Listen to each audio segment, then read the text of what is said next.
নমস্কাৰ দৰ্শকসকল, আপোনালোক সকলোকে পুনৰবাৰ আমাৰ ইউটিউব চেনেলটোলৈ স্বাগতম জনাইছোঁ। দৰ্শকসকল, আজি লৈ আহিছোঁ এই ভিডিঅ'টোত আপোনালোকৰ একেবাৰে ভালপোৱা পানীয়ৰ বিষয়। সকলোৱে সকাহৰ সাৰথি হৈছে কফি। কফি কেৱল এটা পানীয়ই নহয়, ই আমাৰ দেহ মনক বহু ধৰণে উপকাৰ কৰে। বহুতে হয়তো কেৱল অলাহতা আঁতৰাবলৈ বা টোপনি ভাগিবলৈ কফি খায়। কিন্তু আপুনি জানেনে, এই কফিৰ ভিতৰত লুকাই আছে স্বাস্থ্যৰ বাবে 10টা আশ্চৰ্যজনক উপকাৰিতা। দৰ্শকসকল, তাৰে 1 নম্বৰটো হৈছে ই এবিধ এনাৰ্জি বুষ্টাৰ।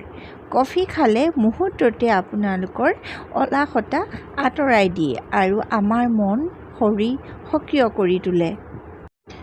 নম্বৰ 2 হৈছে ই ব্ৰেইন ফাংচন উন্নত কৰে। মনোযোগ, স্মৰণ শক্তি আৰু চিন্তা শক্তি বাঢ়িবলৈ কফি একদম সহায়ক। নম্বৰ 3 হৈছে ই মুড আপলিফ্ট কৰে।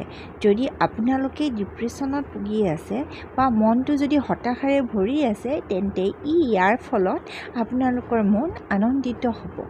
Number 4 fat burning. ই মেটাবলিজম বঢ়াই দেহৰ চৰ্বি গলিবলৈ সহায় কৰে। নম্বৰ 5 হৈছে ই এবিধ এণ্টিঅক্সিডেণ্টৰ আধাৰ। কফিয়ে আমাৰ দেহত থকা ফ্ৰী ৰেডিকেলৰ পৰা ৰক্ষা কৰি শৰীৰক তাজা কৰি ৰাখে। নম্বৰ 6 হৈছে টাইপ 2 ডায়েবেটিছৰ পৰা সুৰক্ষা দিয়ে। নিয়মিত মাত্ৰাত যদি আপোনালোকে কফি খায়, তেন্তে ডায়েবেটিছ হোৱাৰ সম্ভাৱনা হ্ৰাস পায়। নম্বৰ 7টো হৈছে হাৰ্ট হেল্থ।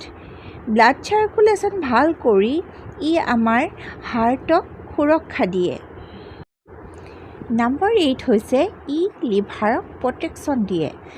ফেটি লিভাৰ বা চিৰ'চিছ আদি ৰোগত কফি সহায়ক বুলি গৱেষণাত প্ৰমাণিত হৈছে। নম্বৰ 9 হৈছে এক্সাৰচাইজ কৰাৰ পাৰফৰ্মেন্স বৃদ্ধি কৰে।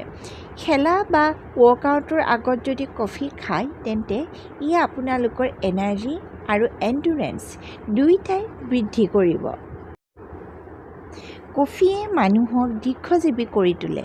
গৱেষণাত দেখা গৈছে যে যিসকল লোকে নিয়মিতভাৱে কফি খায়, সেইসকল লোকৰ আয়ু দীঘল হয়।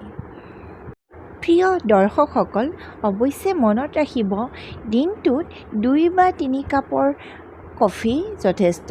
অধিক কফি খালে গেষ্ট্ৰিক বা টোপনি নোহোৱা বা হৃদযন্ত্ৰৰ গতি বৃদ্ধি হোৱা সমস্যা হ'ব পাৰে। তেনেহ'লে বন্ধু-বান্ধৱীসকল, আপুনি নিয়মিত মাত্ৰাত কফি খায়নে? কমেণ্ট বক্সত লিখি জনাবলৈ নাপাহৰিব। যদি ভিডিঅ'টো ভাল লাগিল, তেন্তে লাইক, শ্বেয়াৰ আৰু চেনেলটো ছাবস্ক্ৰাইব কৰিবলৈ নাপাহৰিব। ধন্যবাদ। পুনৰ লগ পাম আকৌ এটা নতুন ভিডিঅ'ৰ সৈতে।